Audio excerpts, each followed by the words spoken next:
সম্মানিত উপস্থিতি, প্রিয় মুসাল্লিবৃন্দ,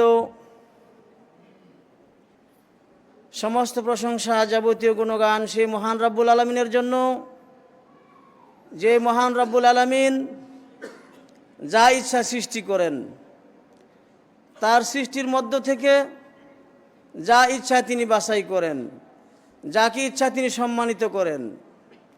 ক্বালা তাআলা ওয়া রাব্বুকা ইয়াখলুকু মা ইয়াশাউ ওয়া ইয়াখতার, তোমার প্রতিপালক যা ইচ্ছা সৃষ্টি করেন এবং যাকে ইচ্ছা তিনি তাকে সম্মানিত করেন, তাকে নির্বাচিত করেন, চয়ন করেন। আজকে আমাদের খুতবার বিষয় হচ্ছে কুরবানির শিক্ষা। কুরবানি কুরবান থেকে অথবা কুরবা থেকে, এর অর্থ হচ্ছে এমন বিষয়, এমন জিনিস যার মাধ্যমে আল্লাহ তাআলার নৈকট্য হাসিল করা যায়, এমন ইবাদত যেটা আমাদেরকে আল্লাহর নিকটবর্তী করে দেয়, আল্লাহর সান্নিধ্যে নিয়ে যায়, এমন ইবাদতকে বলা হয় কুরবানি। এখানে উদ্দেশ্য হচ্ছে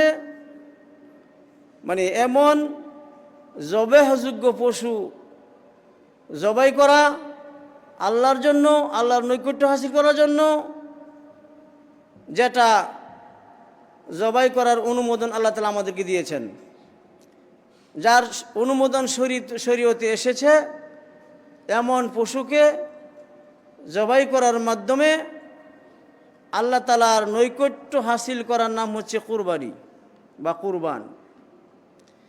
এই যে কুরবানি, এটা শুধু এই উম্মতের জন্য নয়, শুধু আমাদের নবীর শরীয়তে নয়, পূর্বের নবীদের শরীয়তের মধ্যেও কুরবানি ছিল। যেমন আল্লাহ তাআলা বলেন, ওয়াতলু আলাইহিম নাবা ইবনাই আদম বিল হক ইয কাররাবা কুরবানান ফাতুকুব্বিলা মিন আহাদিহিমা ওয়া লাম ইউতাকাব্বাল মিনাল আখার। স্মরণ করো, তুমি উল্লেখ করো, তুমি বর্ণনা করো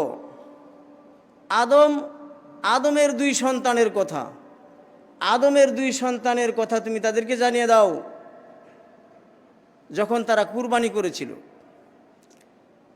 যখন তারা কুরবানি করেছিল, একজনের কুরবানি আল্লাহ তাআলা কবুল করেছেন, আরেকজন এটা কবুল করেন নাই। এতে বোঝা গেল আদম আলাইহিস সালামের ছেলেরাও কুরবানি করেছে, তাদের একজনের কুরবানি কবুল হয়েছিল, কারণ তার কুরবানির মধ্যে ইখলাস ছিল, তার কুরবানি ছিল অত্যন্ত সুন্দর, এই জন্য আল্লাহ তাআলা তার কুরবানি কবুল করেছেন। আরেকজনের কুরবানি কবুল হয়নি, কারণ সেই কুরবানিটা সুন্দর ছিল না, সে দায় সারা গুছের একটা কুরবানি দিয়েছিল এবং তার মধ্যে ইখলাসও ছিল না, তার মধ্যে তাকওয়াও ছিল না। এই জন্য আল্লাহ তাআলা আদমের অপর সন্তানের কুরবানি কবুল করেন নাই। ইন্নামা ইয়াতাকাব্বালুল্লাহু মিনাল মুত্তাকিন, যার কুরবানি কবুল হয়নি সে রাগান্বিত হয়ে বলল যে আমি তোমাকে হত্যা করব। যার কুরবানি কবুল হয়েছিল তার উপর রাগ করলো, রাগান্বিত হয়ে বলল যে লা আক্তুলান্নাকা, আমি তোমাকে হত্যা করে ফেলব। এর জবাবে অপর সন্তান বললেন যে ইন্নামা ইয়াতাকাব্বালুল্লাহু মিনাল মুত্তাকিন। এখানে মুত্তাকিন অর্থ মুখলিস, যারা কুরবানি করে আল্লাহর সন্তুষ্টির জন্য, তাদের কুরবানি আল্লাহ তাআলা কবুল করেন। যাদের কুরবানির মধ্যে ইখলাস থাকে না, সেটা আল্লাহ কবুল করেন না, সেটা যতই বড় হোক না কেন। এ থেকে আমরা শিখলাম কি, যে কুরবানির মধ্যে ইখলাস থাকতে হবে। ইখলাসবিহীন কুরবানির কোনো মূল্য নাই। যে কুরবানির মধ্যে ইখলাস নাই, সেটা জমিনেই পড়ে থাকবে, আল্লাহর কাছে পৌঁছবে না। লা ইয়ানালাল্লাহু লুহুমুহা ওয়ালা দিমাউহা ওয়ালাকিন ইয়ানালুহু তাকওয়া মিনকুম। আল্লাহ তাআলার কাছে কুরবানির রক্ত, এর মাংস পৌঁছে না, তাকওয়া পৌঁছে, আল্লাহ ভীতি, এটাই আল্লাহ দেখতে চান। আজকে আমরা কুরবানির শিক্ষা নিয়ে আলোচনা করব। আদমের সন্তানেরা কুরবানি করেছে, আমরাও কুরবানি করি। নবী মুহাম্মদুর রাসূলুল্লাহ সাল্লাল্লাহু আলাইহি সাল্লাম প্রত্যেক বছরই কুরবানি করেছেন। মদিনাতে তিনি কুরবানি করেছেন প্রত্যেক বছর, কোনো বছর বাদ দিয়েছেন এমন কোনো বর্ণনা পাওয়া যায় না। তিনি কুরবানি করেছেন। নবীদের পিতা ইব্রাহিম আলাইহিস সালামও কুরবানি করেছিলেন। আমরা সুন্নত পালন করি নবী সাল্লাল্লাহু আলাইহি সাল্লামের, আর নবী করিম সাল্লাল্লাহু আলাইহি সাল্লাম সুন্নত পালন করেছেন আবুল আম্বিয়া ইব্রাহিম আলাইহিস সালামের সুন্নত অনুসরণ করতে গিয়ে তিনি কুরবানি করেছেন। আজকে আমরা সেই কুরবানির শিক্ষা নিয়ে আলোচনা করব ইনশাল্লাহ। আগামী সোমবার হবে আমাদের কুরবানির দিন, আমাদের ঈদুল আজহার দিন। সেই দিন আমরা কুরবানি করব। এই কুরবানি ঈদুল আজহার দিনে আমরা করব। ঈদুল আজহা কি? আনাস রাদিয়াল্লাহু তাআলা আনহু বলেন, কাদিমা রাসূলুল্লাহ সাল্লাল্লাহু আলাইহি ওয়াসাল্লাম মদিনাতা ওয়া লাহুম ইয়াওমান ইয়ালআবুনা ফীহিমা। নবী করিম সাল্লাল্লাহু আলাইহি ওয়াসাল্লাম যখন মদিনায় আসলেন, দেখলেন তারা বছরের মধ্যে 2টা দিনে মদিনাবাসীরা খেলাধুলা করে। ফাকালা মা হাযানিল ইয়াওমান। নবী করিম সাল্লাল্লাহু আলাইহি ওয়াসাল্লাম জিজ্ঞাসা করলেন, এই দিন 2টা কি তোমাদের? এই 2টা দিনে তোমরা খেলাধুলা করো কেন, আনন্দ ফুর্তি করো কেন? কালু কুন্না নালআবু ফীহিমা ফিল জাহিলিয়া। এই 2 দিনে আমরা জাহিলি জামানাতে, প্রাক ইসলামী যুগে আমরা খেলা করতাম, আমরা আনন্দ করতাম। ফাকালা রাসূলুল্লাহ সাল্লাল্লাহু আলাইহি ওয়াসাল্লাম, ইন্নাল্লাহা আবদালাকুম বিহিমা খায়রাম মিনহুমা ঈদাল আযহা ওয়া ঈদাল ফিতর। এই 2টা দিনকে আল্লাহ তাআলা তোমাদের জন্য পরিবর্তন করে দিয়েছেন। এই 2টা দিনের পরিবর্তে আল্লাহ তোমাদেরকে উত্তম 2টা দিন দিয়েছেন, ঈদাল আযহা ওয়া ঈদাল ফিতর। একটি হচ্ছে ঈদুল আজহা, যেটা আমরা আগামী সোমবার দিন পালন করব, আরেকটি হচ্ছে ঈদুল ফিতর, যেটা রমজান মাসের শেষে আমরা পালন করেছি। এই হচ্ছে মুসলমানদের 2টি ঈদ। এছাড়া আর কোনো ঈদ নেই। ঈদ মিলাদুন্নবী নামে কোনো ঈদ নেই, কারো জন্মদিবস, কারো মৃত্যু দিবস উপলক্ষে কোনো ঈদ নেই। এই 2টি ঈদ ছাড়া যত ঈদ আছে এই সবগুলি হচ্ছে জাহিলিয়াতের ঈদ। এগুলো হচ্ছে কুসংস্কারের ঈদ, এগুলো হচ্ছে বিদআতি ঈদ। ইসলামী শরীয়তের মধ্যে নবী করিম সাল্লাল্লাহু আলাইহি সাল্লাম 2টি ঈদ নির্ধারণ করেছেন, এছাড়া আর কোনো ঈদের অস্তিত্ব নেই। এছাড়া সপ্তাহের জুমার দিন হচ্ছে ইবাদতের ঈদ। এই হচ্ছে মুসলমানদের ঈদ, আর কোনো উৎসব নেই, আর কোনো ঈদ নেই। যত ঈদ আছে সবই বাতিল। ঈদুল আজহা আমরা কি বলবো? ঈদুল আজহা বলবো, বকরা ঈদ বলবো না, কুরবানির ঈদ বলবো না। রাসূলুল্লাহ সাল্লাল্লাহু আলাইহি সাল্লাম যেই নাম দিয়েছেন সেই নাম আমরা দেব। আলহামদুলিল্লাহ, মুসলমানরা ধীরে ধীরে এই রাসূলুল্লাহ সাল্লাল্লাহু আলাইহি সাল্লাম যেই নাম দিয়েছেন সেই নাম আস্তে আস্তে বলতে শিখেছে।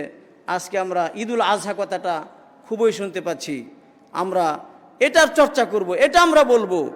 বকরা ঈদ মানে গরু জবাইয়ের ঈদ, বকরা মানে গরু জবাই যেহেতু করা হয় এই জন্য বকরা ঈদ, কুরবানি যেহেতু করা হয় কুরবানির ঈদ।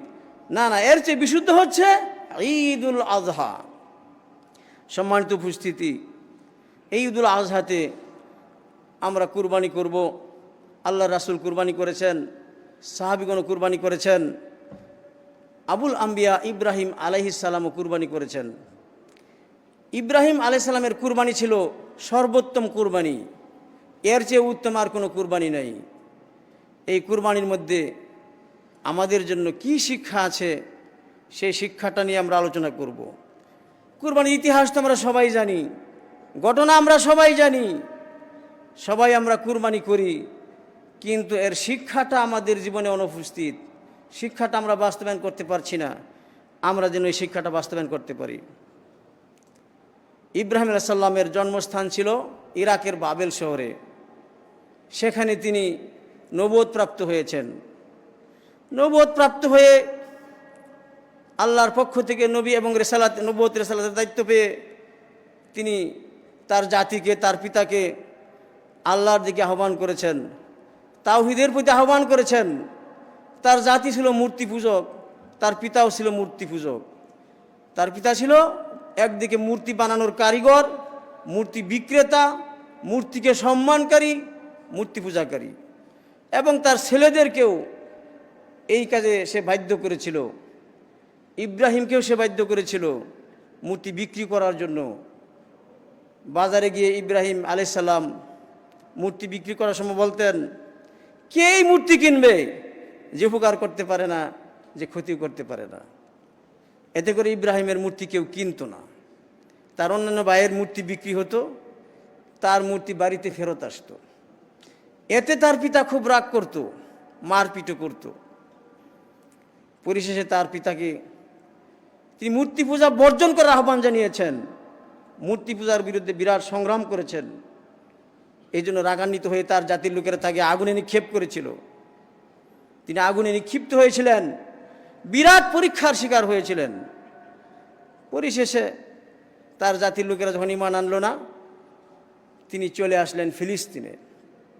ওয়াকালা ইন্নী যাহিবুন ইলা রাব্বি সাইয়াহদিন।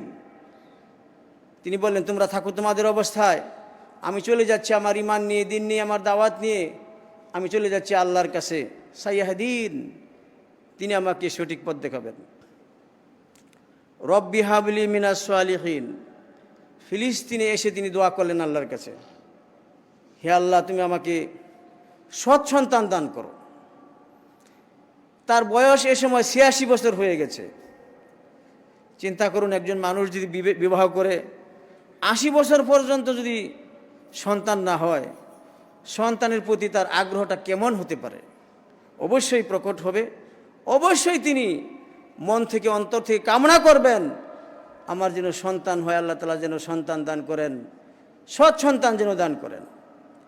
ইব্রাহিম আলাইহিস সালাম আল্লাহর কাছে চাইলেন, রব্বি হাবলি মিনাস সালিহিন, হে আল্লাহ, আমাকে সৎ সন্তান দান করো, ওয়ালাদ সালেহ দান করো।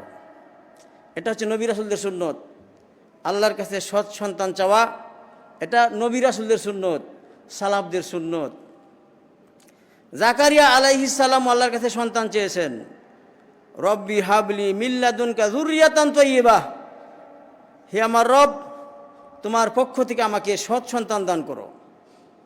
রব্বানা হাব লানা মিন আজওয়াজিনা ওয়া যুররিয়াতিনা কুররাতা আয়ুন ওয়াজআলনা লিল মুত্তাকিনা ইমামা। আমাদেরকে আল্লাহ তাআলা শিক্ষা দিয়েছেন, আল্লাহ তাআলার কাছে যেন আমরা সৎ সন্তান চাই, ভালো সন্তান চাই। ভালো সন্তান আপনার জন্য, আমার জন্য দুনিয়াতে উপকারী, আখেরাতেও উপকারী। কিন্তু আমাদের এক শ্রেণীর মানুষ সন্তান না হইলে সন্তান চায়। কি জন্য চায়? যে আমার এই সম্পদ খাবে কে, দেখবে কে, এইটা বলে আল্লাহর কাছে কি চায়? সন্তান চায়। যুররিয়া সালেহা চায় না। দোয়ার মধ্যে এটা উল্লেখ করে না যে হে আল্লাহ, আমাকে সৎ সন্তান দান করো, নেককার সন্তান দান করো। এমন দোয়া খুব কমই শোনা যায়। বিশেষ করে মহিলারা কি বলে, যদি একটা কন্যা সন্তান হয়, তার স্বামীর যদি প্রচুর সম্পদ থাকে, কি দোয়া করে? হে আল্লাহ, একটা পুত্র সন্তান আমাকে দাও। এই সব সম্পদ তো নিয়ে নেবে তার ভাইয়েরা, এই সব সন্তান তো নিয়ে নেবে তার ভাতিজারা, তার বাগিনারা নিয়ে নেবে, তার চাচারা নিয়ে নেবে।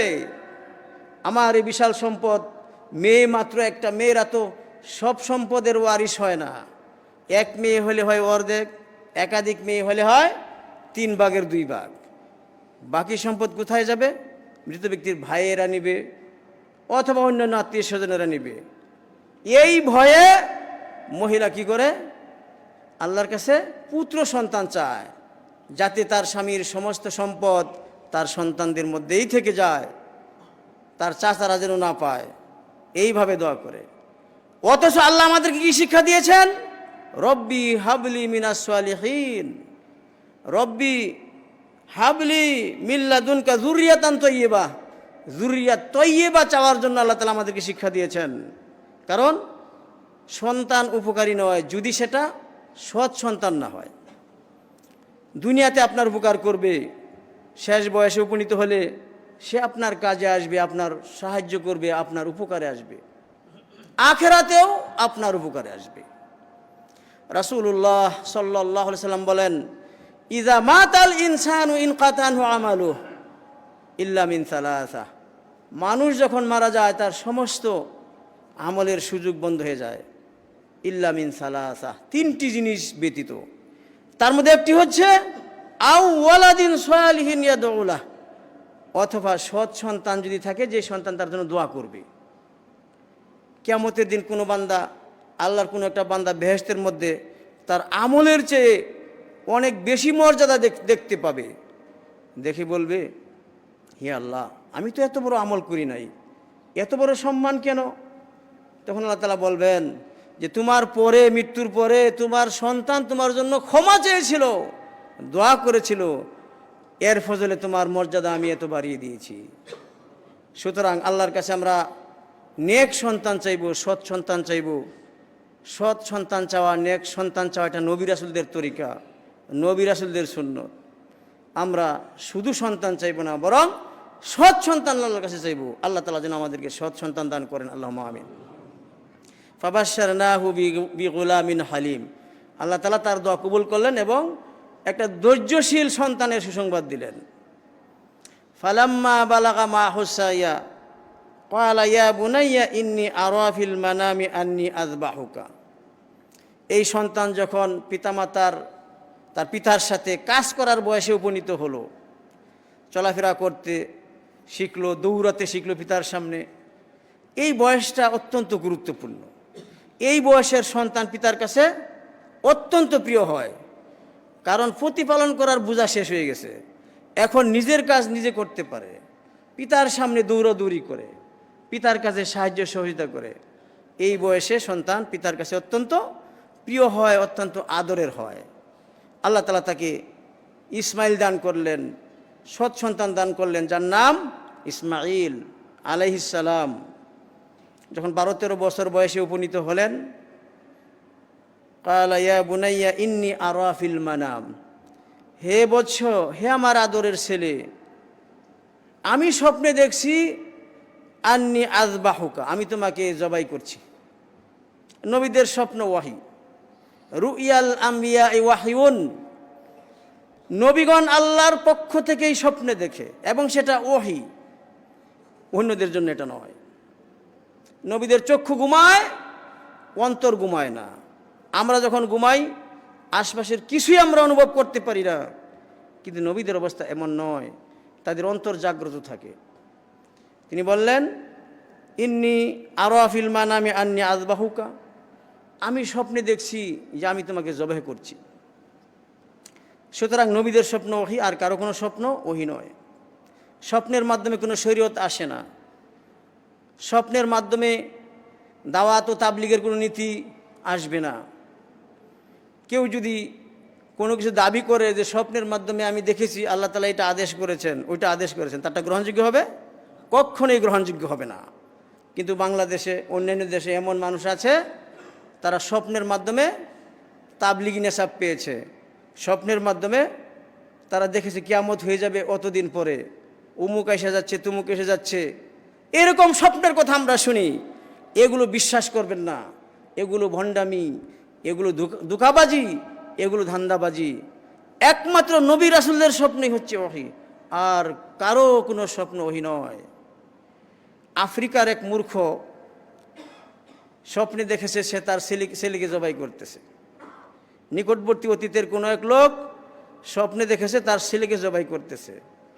সে মনে করলো যে ইব্রাহিম আলাইহিস সালামকে যেভাবে আল্লাহ তাআলা স্বপ্নে আদেশ দিয়েছিলেন, আর তিনি ইসমাইলকে জবাই করতে নিয়ে গিয়েছিলেন, তারপরে ইসমাইল জবাই হয়নি, বেহেশত থেকে আল্লাহ তাআলা একটা সুন্দর দুম্বা পাঠিয়ে দিয়েছেন, সেটা যেহেতু জবাই হয়েছে, তাই আমিও আমার সন্তানকে জবাই করব, জবাই করতে নিয়ে যাব। আল্লাহ হয়তো আসমান থেকে একটা দুম্বা আমার জন্য পাঠাবেন, আমার ছেলে মুক্তি পেয়ে যাবে। এই মূর্খ করলো কি? স্বপ্নে দেখে যে নিজের ছেলেকে জবাই করতেছে, নিজের ছেলেকে সে স্বপ্নে দেখে জবাই করতে নিয়ে গেল। ছুরি হাতে নিয়ে কতক্ষণ দাঁড়িয়ে থাকলো, দাঁড়িয়ে আকাশের দিকে এদিক ওদিক তাকাইলো, যখন কোনো জন্তু আসলো না, নিজের ছেলেকেই জবাই করে দিল, সর্বনাশ করে দিল।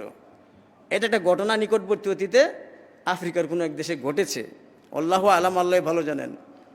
এই যে নিজের স্বপ্নের উপরে, মিথ্যা স্বপ্নের উপরে, শয়তানি স্বপ্নের উপর ভিত্তি করে একটা সর্বনাশ করে দিল, একটা খুন করে ফেলল।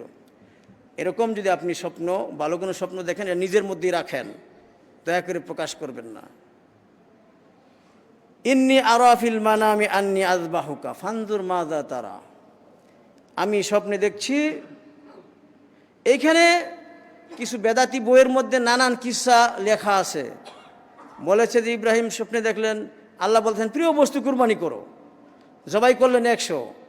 পরের দিন আবার স্বপ্নে দেখতেছেন তোমার প্রিয় বস্তু জবাই করো, আবার জবাই করলেন 100।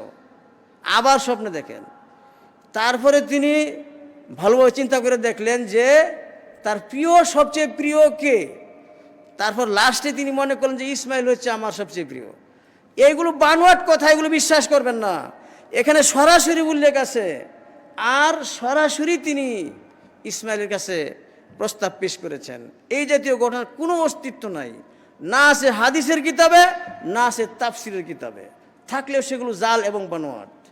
কোরআনে যেখানে সুস্পষ্ট আছে সেখানে এই জাতীয় ঘটনার কোনো প্রয়োজন নেই। ইন্নি আরাফিল মানামি আন্নি আযবাহুকা ফানজুর মাযা তারা।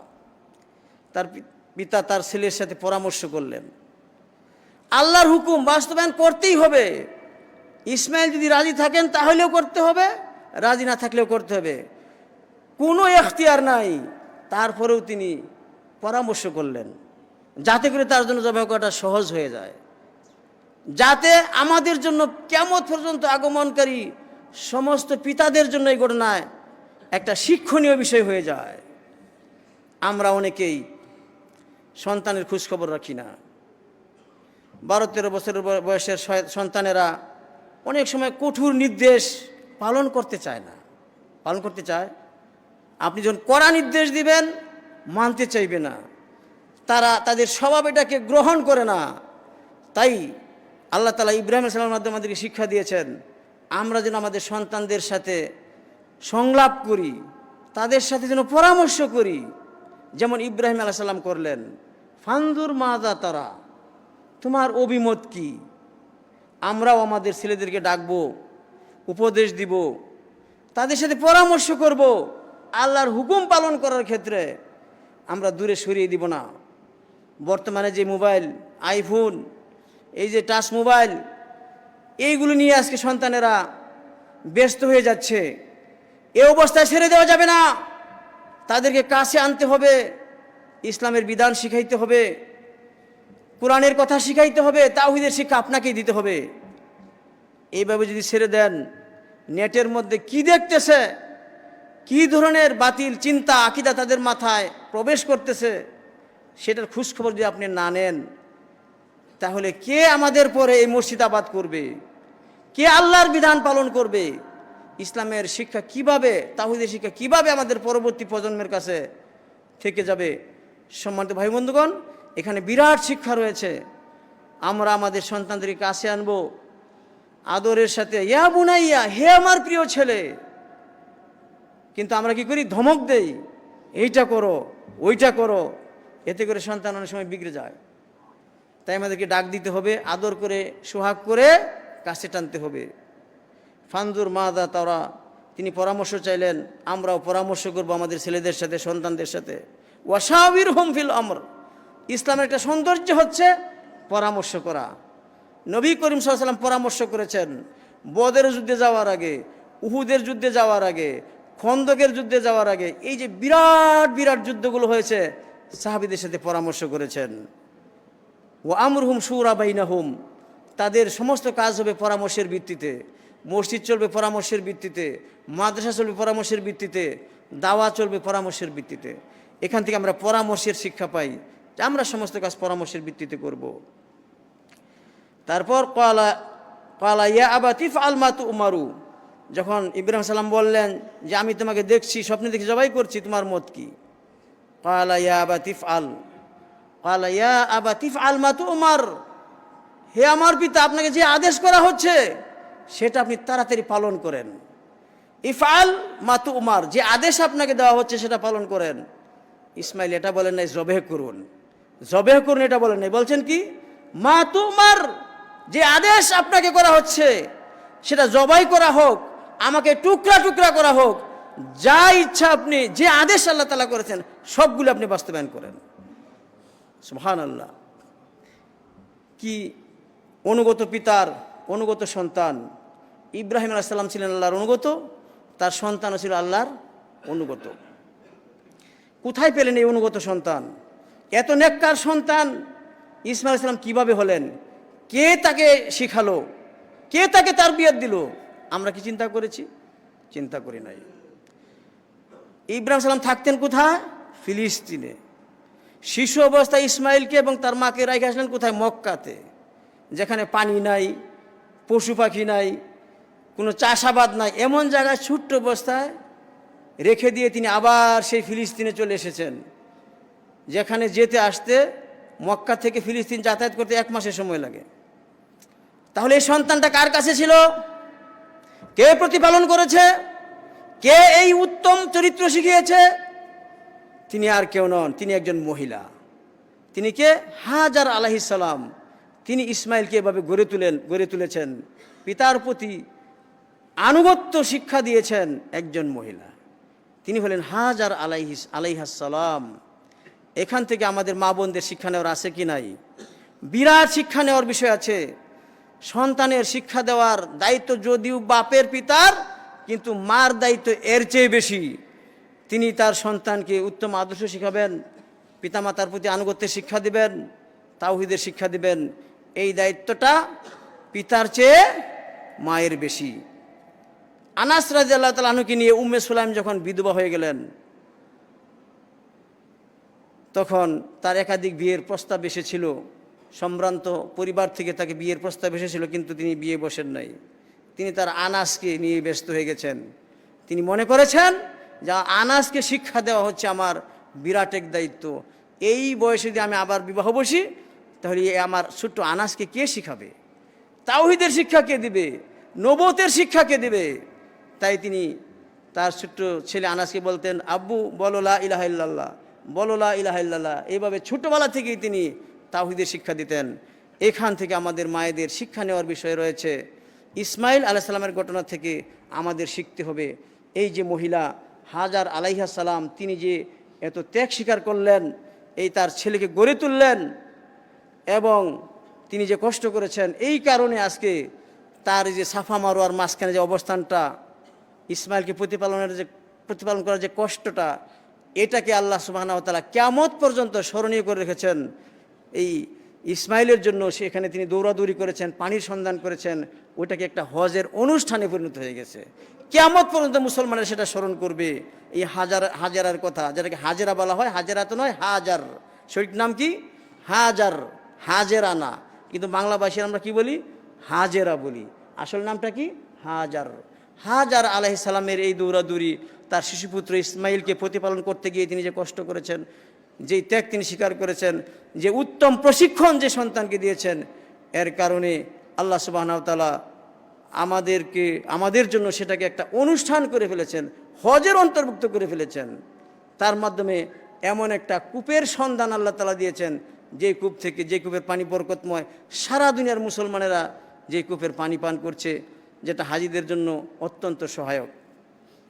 এখান থেকে আমরা শিখব, আমরা যেন আমাদের সন্তানদেরকে উত্তমভাবে প্রতিপালন করি, উত্তম শিক্ষা যেন আমরা দেই।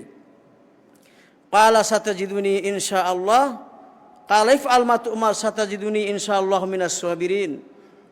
আপনাকে যে আদেশ দেওয়া হচ্ছে সেটা করেন, আপনি আমাকে অচিরেই ধৈর্যশীল পাবেন, আমি ধৈর্যশীলদের অন্তর্ভুক্ত হব ইনশাআল্লাহ। ফালাম্মা আসলামা ওয়া তাল্লাহু লিল জাবিন, পিতা এবং পুত্র দুইজনে যখন অনুগত হয়ে গেল, আল্লাহর আদেশের অনুগত যখন হয়ে গেলেন, ওয়া তাল্লাহু লিল জাবিন, ইব্রাহিম আলাইহিস সালাম তার ছেলেকে ইসমাইলকে উপর করে শোয়াইলেন, যাতে করে জবাহ করার সময় মানে পিতার চোখ সন্তানের চেহারার উপরে না পড়ে। তাফসীর কারকগণ এভাবে উল্লেখ করেছেন, এই জন্য উপর করে তিনি শোয়াইলেন। ফালাম্মা আসলামা ওয়া তাল্লাহু লিল জাবিন, এখান থেকে আমরা কি শিখতে পাচ্ছি? আনুগত্যের শিক্ষা পেয়েছি। আল্লাহ সুবহানাহু ওয়া তাআলা যে আদেশটা করবেন, তার আনুগত্য করতে হবে। সেটা হোক পুত্রকে জবাই করা, হোক অন্য কিছু, যেটাই হোক না কেন, যদি আল্লাহর আনুগত্য না করি, আল্লাহর হুকুমের সামনে যদি আমরা নত না হয়ে যাই, তাহলে আমরা সফল কাম হতে পারবো না। এই জন্য ইব্রাহিম আলাইহিস সালাম তার পুত্রকে জবাই করার জন্য রেডি হয়ে গেলেন, আল্লাহর হুকুমকে মেনে নিলেন। এই জন্যই তিনি ছিলেন আবুল আম্বিয়া, এই জন্য ছিলেন তিনি তার জামানায় আল্লাহর খলিল, আল্লাহর সর্বোত্তম বন্ধু। আল্লাহ তাকে খুল্লত দান করেছেন, তার খুল্লতের জন্য, একেবারে নিকটতম বন্ধু হওয়ার জন্য আল্লাহ তাআলা তাকে বাছাই করেছেন। সম্মানিত উপস্থিতি, আনুগত্য ছাড়া সফল কাম হওয়ার কোনো সুযোগ নেই। আল্লাহ তাআলা কোরআনের একাধিক জায়গায় বলেছেন আতিউল্লাহ ওয়া আতিউর রাসূল, তোমরা আল্লাহর আনুগত্য করো এবং রাসূলের আনুগত্য করো। ওয়ামা কানা লিমুমিনিন ওয়ালা মুমিনাতিন ইযা কাযাল্লাহু আমরান আইয়াকুনা লাহুমুল খিয়ারাতু মিন আমরিহিম। কোনো মুমিনের জন্য, কোনো মুমিন নারীর জন্য, কোনো মুমিন পুরুষের জন্য এমন কোনো অধিকার নাই, ইখতিয়ার নাই যে আল্লাহ তাআলা যখন কোনো কিছুর ফয়সালা করবেন, কোনো আদেশ দিবেন, এই আদেশের সামনে তাদের নিজস্ব কোনো পছন্দ থাকবে, নিজস্ব কোনো ইখতিয়ার থাকবে, এটা কোনো মুমিন নর নারীর জন্য বৈধ নয়, জায়েজ নেই। আল্লাহ তাআলা বলেন ওমা ইউতিইল্লাহ ওয়া রাসূলাহু ফাকাদ ফাযা ফাওজান আযীমা। যে ব্যক্তি আল্লাহর আনুগত্য করবে, আল্লাহর রাসূলের আনুগত্য করবে, সেই মহা সাফল্য লাভ করবে। যেমন মহা সাফল্য লাভ করেছেন ইব্রাহিম আলাইহিস সালাম, যেমন লাভ করেছেন ইসমাইল আলাইহিস সালাম, কারণ তারা নিঃশর্তভাবে আল্লাহর আনুগত্য করেছিলেন, আল্লাহ যে আদেশটা করেছেন সেটা মেনে নিয়েছেন। সুতরাং আমরাও আল্লাহর আদেশ মানার জন্য, আল্লাহর নির্দেশ পালন করার জন্য আমরা কুরবানি করব। আল্লাহ আমাদের কুরবানি করার নির্দেশ দিয়েছেন, আদেশ দিয়েছেন, এই আদেশের সামনে আমরা মাথা নত করব, আত্মসমর্পণ করব, যেমন করেছিলেন ইব্রাহিম আলাইহিস সালাম। এটাই হচ্ছে কুরবানির শিক্ষা। গোশত খাওয়ার জন্য নয়, গোশত দান করার জন্য নয়, গোশত বিতরণ করার জন্য নয়, মানুষকে দেখানোর জন্য নয় যে আমার কুরবানি কত বড় হয়েছে, দেখো দেখো তোমরা দেখো, এটার জন্য নয়। বরং মূল কি এখানে? তাকওয়া। মূল কি এখানে? আল্লাহর আনুগত্য। সম্মানিত উপস্থিতি, সুতরাং আল্লাহর আনুগত্য যদি আমরা না করি কুরবানির মাধ্যমে এবং অন্যান্য ইবাদতের মাধ্যমে, তাহলে আমরা সফল কাম হতে পারবো না। আল্লাহ সুবহানাহু ওয়া তাআলা কোরআনের অনেক আয়াতে বলেছেন ওয়া ইয়াসিল্লাহ ওয়া রাসূলাহু ওয়া ইয়াতাআদ্দা হুদুদাহু ইউদখিলহু নারা। যে ব্যক্তি আল্লাহর আনুগত্য করার পরিবর্তে, রাসূলের আনুগত্য করার পরিবর্তে আল্লাহর অবাধ্য হলো, আল্লাহর রাসূলের অবাধ্য হলো, আল্লাহর সীমা লঙ্ঘন করলো, ইউদখিলহু নারা, আল্লাহ তাকে জাহান্নামে প্রবেশ করবেন। আল্লাহ তাআলা যেন আমাদেরকে আল্লাহর নাফরমানি থেকে, রাসূলের অবাধ্য হওয়া থেকে আল্লাহ যেন হেফাজত করেন, আল্লাহুম্মা আমিন। সম্মানিত বন্ধুগণ, তারা দুইজনই যখন অনুগত হয়ে গেলেন, জবেহ করার জন্য যখন প্রস্তুত হয়ে গেলেন, ইব্রাহিম সালাম যখন তার পুত্রের ঘাড়ে ছুরি চালাইবেন, এখানে তাফসীরের কিতাবে কিছু কথা আছে যে সেটা মানে পিছনের দিকে শক্ত হয়ে গেল, তামার মতো হয়ে গেল, কাটছে না, এরকম শক্ত হয়ে গেল। ওই মুহূর্তে ডাক দেওয়া হলো যে ওয়ানাদাইনাহু ইয়া ইব্রাহিম, আল্লাহ তাআলা ডাক দিন, হে ইব্রাহিম, কাদ সাদ্দাকতা রুইয়া, তুমি তোমার স্বপ্নে যে আদেশ প্রাপ্ত হয়েছিলে সেটা তুমি বাস্তবায়ন করেছো। কারণ এখন আর জবেহ করার দরকার নাই, জবেহ করাটা হবে অনর্থক। আল্লাহ তাআলা চেয়েছিলেন কি? ইব্রাহিমকে পরীক্ষা নেওয়া। ইন্না হাযা লাহুয়াল বালাউল মুবিন, এটা ছিল বিরাট একটা পরীক্ষা। পরীক্ষায় যেহেতু পাশ করে ফেলেছেন, এখন আর জবে করার দরকার নাই। জবে করাটা আল্লাহ চান নাই, জবে হয়ে যাক এটা আল্লাহ তাআলা চান নাই, চাইলে অবশ্যই জবাই হয়ে যেত। আল্লাহ সুবহানাহু ওয়া তাআলা চেয়েছেন পরীক্ষা করার জন্য। কারণ ইব্রাহিম আলাইহিস সালাম এর অন্তরে আল্লাহর ভালোবাসা ছাড়া আর কোনো ভালোবাসাই ছিল না। 80 বছর বয়সে যখন একটা সন্তান পেলেন, এই সন্তান তার অন্তর থেকে একটু জায়গা দখল করে নিল। যেই জায়গাটা পুরাটাই ছিল আল্লাহর জন্য, ওইখানে ইসমাইল সালামের প্রতি ভালোবাসাটা কিছু প্রবেশ করলো অন্তরের মধ্যে। আল্লাহ তাআলা দেখতে চাইলেন যে ইব্রাহিম কি করে, মানে আমার ভালোবাসাকে প্রাধান্য দেয় নাকি তার পুত্রের ভালোবাসাকে প্রাধান্য দেয়, এইটা আল্লাহ দেখতে চেয়েছিলেন। আর এটা যেহেতু বাস্তবায়ন হয়ে গেছে, ইব্রাহিম আলাইহিস সালাম যেহেতু ছুরি হাতে নিয়েছেন, সুতরাং বোঝা যাচ্ছে যে এটা হয়ে গেছে। আল্লাহ তাআলা যেটা চেয়েছিলেন ইব্রাহিম আলাইহিস সালাম সেটা বাস্তবায়ন করে দেখিয়েছেন। সুতরাং একটা প্রাণ হত্যা করার কোনো দরকার নাই, একটা মানুষ হত্যা করে কোনো লাভ নেই, এটা বেহুদা কাজ হবে। তাই আল্লাহ সুবহানাহু ওয়া তাআলা এর বদলে আসমান থেকে একটা দুম্বা পাঠিয়ে দিলেন। ইবনে আব্বাস থেকে তাফসির এসেছে যেটাকে 40 বছর পর্যন্ত একজন ফেরেশতা বেহেশতের মধ্যে প্রতিপালন করেছিল, রাখালি করেছিল। এমন একটা দুম্বা আল্লাহ তাআলা পাঠিয়ে দিলেন। ইব্রাহিম সালাম সেই দুম্বাটা আনলেন, এনে সেটা জবাই করলেন। এখানে কিছু শিক্ষা আমাদের জন্য এসেছে, সেটা হচ্ছে এই ইবলিস শয়তান সেখানে এসেছিল, যেখানে হাজিরা কঙ্কর নিক্ষেপ করেন বড় জামারার নিকটে, ওইখানে নিয়ে গেছিলেন ইসমাইল আলাইহিস সালামকে জবেহ করার জন্য।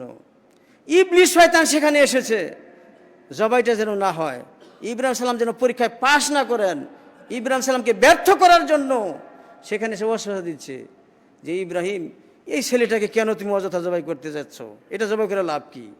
এই কথা বলার সাথে সাথে ইব্রাহিম সালাম 7টা পাথর নিয়েছিলেন, 7টা পাথর নিয়ে নিক্ষেপ করেছেন। প্রত্যেক পাথর মারার সময় বলছেন আল্লাহু আকবার। 7বার পাথর নিক্ষেপ করার সাথে সাথে ইবলিস শয়তান একবার মাটির সাথে মিশে গেছে, মাটিতে দেবে গেছে। তারপরে আবার এসেছে জামারাতুল উস্তার নিকটে, এইখানে এসে আবার ওয়াসওয়াসা দেওয়ার চেষ্টা করেছে যাতে ইসমাইলকে তিনি জবাই না করেন। আবার 7টা পাথর মেরেছেন আল্লাহু আকবার বলে, শয়তান আবারও পরাজিত হয়েছে। এভাবে জামারাতু আর সুগরার নিকটেও তাকে ওয়াসওয়াসা দেওয়ার চেষ্টা করেছে, আবার তিনি 7টা পাথর মেরেছেন। এখান থেকে আমাদের কি শিখতে হবে? শয়তান আপনার শত্রু। ইন্না শয়তান লাকুম আদুউন ফাত্তাখিযুহু আদুওয়া। শয়তান তোমাদের প্রকাশ্য শত্রু। সেই শয়তান ছিল ইব্রাহিম ইসলামের শত্রু, এমনকি সমস্ত আল্লাহর ওলিদের শত্রু, নবী রাসূলদের দুশমন। সুতরাং এই শয়তানের বিরুদ্ধে আমাদেরকে সংগ্রাম করতে হবে, এই সন্তানের অবাধ্য হতে হবে। এই শয়তানের বিরুদ্ধে সংগ্রাম না করলে আমরা সফল কাম হতে পারবো না। এখানে আমাদের এই বিরাট এক শিক্ষা রয়েছে। সুতরাং শয়তান যখনই ওয়াসওয়াসা দেবে, আল্লাহর আনুগত্য করার পথে যখন বাধা হয়ে দাঁড়াবে, তখন আমাদেরকে এই শয়তানকে দমন করতে হবে। শয়তানকে অন্তর থেকে বের করে দিতে হবে। আজকে আমরা পশু জবাই করি ঠিকই, এটা প্রায় আমাদের দেশে বলে যে আমরা পশু জবাই করি, কিন্তু মনের মধ্যে পশু আছে সেটা জবাই করি না। এই শয়তান মনের মধ্যে যে ওয়াসওয়াসাটা দেয়, সেই ওয়াসওয়াসাটাকে আমাদেরকে দূর করতে হবে, দমন করতে হবে। এইখানে আরও কিছু বেদাতি কথাবার্তা বলা হয়, যে বলে ইসমাইল সালামকে যখন নিয়ে যাচ্ছিল, ইব্রাহিম সালাম যখন নিয়ে যাচ্ছিলেন, হাজারের কাছে শয়তান গিয়েছিল, গিয়া ওয়াসওয়াসা দিয়েছিল যে হে হাজার, জানো ইসমাইলকে কোথায় নিয়ে যাচ্ছে? হাজার জিজ্ঞাসা করছেন কোথায় নিয়ে যাচ্ছে?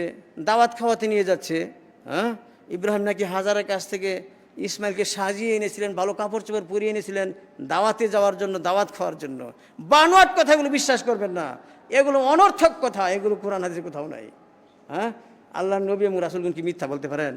হ্যাঁ, সবচেয়ে সত্যবাদীকে আল্লাহর নবীগণ রাসূলগণ হচ্ছেন সবচেয়ে সত্যবাদী, তাদের কথার মধ্যে কোনো মিথ্যার লেশ মাত্র নাই। কিন্তু এই যে দেখেন নবীদের নামে কৌশলে কিভাবে মিথ্যা ঘটনা রচনা করেছে, এদের উদ্দেশ্য তারাও যেন দাওয়াত খেতে পারে, দাওয়াতের ঘটনা সাজানো। নবী রাসূলগণ মানুষের বাড়িতে বাড়িতে দাওয়াত খেয়েছেন, হ্যাঁ, আমাদেরকে দাওয়াত খাওয়াতে হবে। এই জন্য এগুলো বানোয়াট কাহিনী। এই বানোয়াট কাহিনীর কোনো দরকার নাই। শয়তান ধোঁকা দেওয়ার চেষ্টা করেছে, ইব্রাহিম সালাম পাথর মেরেছেন, শয়তানকে দমন করেছেন, এটুকুই। এখানে আরেকটা বিষয় আমরা শিখতে পাচ্ছি, তাকবীর পাঠ করা। এই জুলহজ মাসের প্রথম দশগুলোতে পাথর মারার সময় হাজিরা যখন পাথর মারার সময় তাকবীর পাঠ করা, কুরবানির পশু জবাই করার সময় বেশি বেশি তাকবীর পাঠ করা, এটাও হচ্ছে কুরবানির বিরাট একটা শিক্ষা। হ্যাঁ, ইব্রাহিম আলাইহিস সালাম তাকবীর পাঠ করেছেন, বিসমিল্লাহি আল্লাহু আকবার বলে তিনি জবাই করেছেন। আমরা কিন্তু কুরবানি দেখি এই জুলহজ মাসের 10 তারিখে প্রচুর কুরবানি হয়। আপনি এখন হাটে যান, বাজারে যান, খালি দেখবেন কুরবানির গরু টানাটানি, কিন্তু তাকবীর শুনেন, হ্যাঁ, ওয়ালিয়াজকুরু ইসমাল্লাহি ফি আইয়ামিন মা'লুমাত আলা মা রাযাকাহুম মিন বাহিমাতিল আনআম। এই যে কুরবানি, হ্যাঁ, কুরবানির পশু জবাই করা, এগুলো লক্ষ্য উদ্দেশ্য কি? লক্ষ্য উদ্দেশ্য হচ্ছে আল্লাহর নাম স্মরণ করা, আল্লাহর বরত্ব প্রকাশ করা, তাওহীদ প্রকাশ করা, তাওহীদের বাণী বুলন্দ করা, বেশি বেশি করে আল্লাহর শ্রেষ্ঠত্ব বরত্ব বর্ণনা করা এবং পশুগুলো জবাই করা। এইটা হচ্ছে লক্ষ্য উদ্দেশ্য। উদ্দেশ্য কি? আল্লাহর জিকির, আল্লাহর স্মরণ, আল্লাহর বরত্ব প্রকাশ করা। এই উদ্দেশ্যে হচ্ছে কুরবানির বিধান এবং এই উদ্দেশ্যে হচ্ছে এই সমস্ত অনুষ্ঠান। কিন্তু আমরা আজকে তাকবীর শুনি, তাকবীর শোনা যায় না। অথচ সাহাবীগণ কি করতেন? জুলহজ মাসের চাঁদ ওঠার সাথে সাথে তাকবীর শুরু করে দিতেন, আল্লাহু আকবার, আল্লাহু আকবার, লা ইলাহা ইল্লাল্লাহ, আল্লাহু আকবার, আল্লাহু আকবার, ওয়ালিল্লাহিল হামদ। চাঁদ ওঠার সাথে সাথে একেবারে আইয়ামুত তাশরিকের শেষ দিন পর্যন্ত এই তাকবীর বেশি বেশি, বাজারে, রাস্তাঘাটে, মসজিদে, বাড়িতে, সব জায়গাতেই। কিন্তু আমরা তাকবীর শুনি না। হ্যাঁ, অথচ সাহাবীদের সময় এই তাকবীর ধ্বনি শোনা যেত জুলহজ মাসের চাঁদ ওঠার সাথে সাথে। আবু হুরায়রা রাদিয়াল্লাহু তাআলা আনহু, ইবনে উমর রাদিয়াল্লাহু তাআলা আনহু জুলহজ মাসের চাঁদ ওঠার সাথে সাথে প্রত্যেক দিন বাজারে যেতেন। কোনো কাজ ছিল না, কেনাকাটা ছিল না, হ্যাঁ, তাকবীর পাঠ করার জন্য। ওয়ায়ুকাব্বিরুন নাসু বিতাকবীরিহিমা, তারা জোরে জোরে তাকবীর পাঠ করতেন, মানুষেরাও তাদের তাকবীর শুনে তাকবীর পাঠ করত। সুতরাং কুরবানির শিক্ষা আমাদেরকে বাস্তবায়ন করতে হবে। কুরবানির অন্যতম শিক্ষা কি?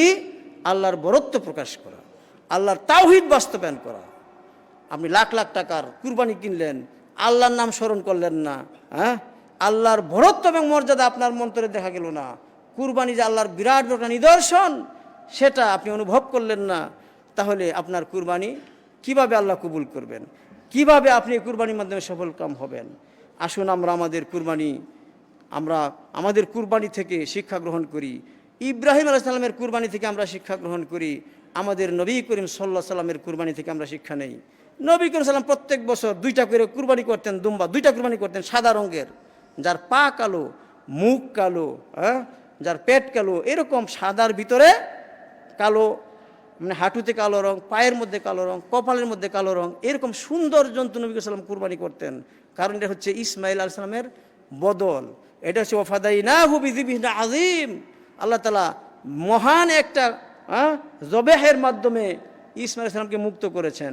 সুতরাং আমাদেরকে এরকম সুন্দর বস্তু, প্রিয় বস্তু আল্লাহর রাস্তায় কুরবানি করতে হবে। আল্লাহ সুবহানাহু ওয়া তাআলা আমাদেরকে আপনাদেরকে তৌফিক দান করেন। আল্লাহুম্মা আমিন। আকুলু কাওলি হাযা আস্তাগফিরুল্লাহ লি ওয়া লাকুম ওয়া লিসাইরিল মুসলিমিন ফাস্তাগফিরুহু ইন্নাহু হুয়াল গফুরুর রহিম।